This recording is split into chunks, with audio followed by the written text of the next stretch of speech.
Hi hello welcome back to my YouTube channel. ಎಲ್ಲರೂ ಹೇಗಿದ್ದೀರಾ? Hope ಚೆನ್ನಾಗಿದ್ದೀರಾ ಅಂತ ಭಾವಿಸ್ತಾ ವಿಡಿಯೋ ಶುರು ಮಾಡ್ತಾ ಇದ್ದೀನಿ. ಇವತ್ತಿನ ರೆಸಿಪಿ ಸ್ಪೈಸಿ ಕ್ರಿಸ್ಪಿ ಕಬಾಬ್ ರೆಸಿಪಿ ತೋರಿಸ್ತಾ ಇದ್ದೀನಿ. ತುಂಬ ಈಸಿ, ಹಾಗೆ ತುಂಬ ಚೆನ್ನಾಗೂ ಕೂಡ ಇರುತ್ತೆ. ಹೊರಗಡೆ ತಿಂದಷ್ಟೇ ನಿಮಗೆ ಫೀಲ್ ಆಗುತ್ತೆ. ಯಾವ ರೀತಿ ಮಾಡೋದು ಅಂತ ಬನ್ನಿ ನೋಡ್ಕೊಂಬರೋಣ. ತುಂಬ ಅಂದರೆ ತುಂಬ ಈಸಿ, ನೀವು ಮಾಡೋದಂತೂ ಸಖತ್ತು ಇಷ್ಟ ಆಗುತ್ತೆ ನಿಮಗೆಲ್ಲರಿಗೂ.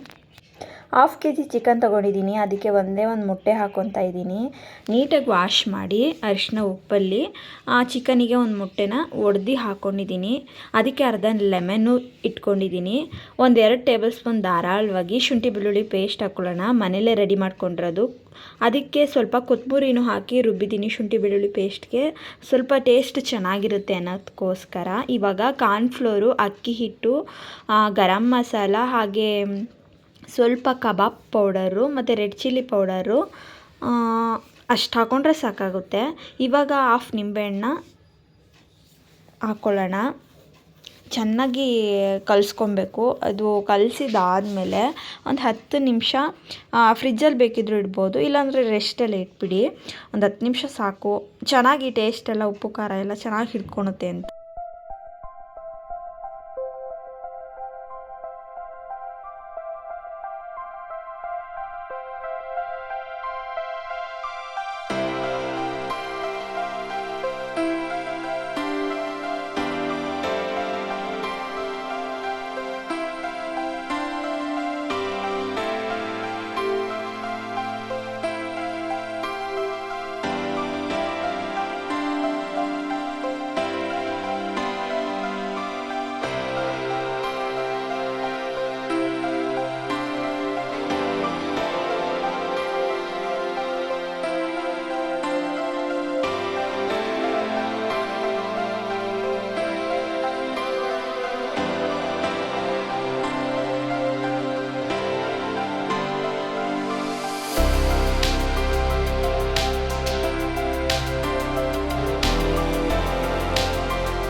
ಎಣ್ಣೆನ ಚೆನ್ನಾಗಿ ಕಾಯಿಸ್ಬಿಟ್ಟು, ಕಾದಿರೋ ಎಣ್ಣೆಗೆ ಲೋ ಫ್ಲೇಮ್ ಇಟ್ಟು ಕಬಾಬ್ನ ಒಂದೊಂದೇ ಬಿಟ್ಬಿಟ್ಟು ಒಂದು 10 ನಿಮಿಷ ಲೋ ಫ್ಲೇಮಲ್ಲೇ ಕಲರ್ ಚೇಂಜ್ ಆಗೋ ತನಕ ಬೇಯಿಸ್ಕೊಬೇಕು. ನಮಗೆ ಗೊತ್ತಾಗುತ್ತೆ ಕ್ರಿಸ್ಪಿ ಆಗಿರೋದ್ರಿಂದ, ಅಂದರೆ ಎಣ್ಣೆಗೆ ಹಾಕಿದ ತಕ್ಷಣ ಗೊತ್ತಾಗುತ್ತಲ್ವ.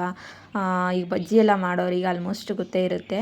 ಸ್ವಲ್ಪ ಲೋ ಫ್ಲೇಮಲ್ಲಿ ಬೇಯಿಸ್ಕೊಂಡ್ರೆ ಸಖತ್ತಾಗಿರೋ ಒಳ್ಳೆ ಕಬಾಬ್ ರೆಡಿ ಆಗುತ್ತೆ. ಹೊರಗಡೆ ತಿನ್ನೋದೇ ಬೇಕಾಗಿಲ್ಲ, ಅಷ್ಟು ಚೆನ್ನಾಗಿರುತ್ತೆ. ಒಮ್ಮೆ ಟ್ರೈ ಮಾಡಿ ಹೇಗೆ ಬಂತು ಅಂತ ಕಮೆಂಟ್ ಮಾಡೋದನ್ನ ಮರಿಬೇಡಿ. ನೆಕ್ಸ್ಟು ಇನ್ನೊಂದು ಒಳ್ಳೆ ವೀಡಿಯೋದೊತ್ತಿಗೆ ಸಿಗ್ತೀನಿ. ಅಲ್ಲಿವರೆಗೂ ನನ್ನ ಚಾನಲ್ನ ಹೀಗೆ ನೋಡ್ತಾಯಿರಿ, ಸಪೋರ್ಟ್ ಮಾಡ್ತಾಯಿರಿ. ಬಾಯ್ ಆಲ್.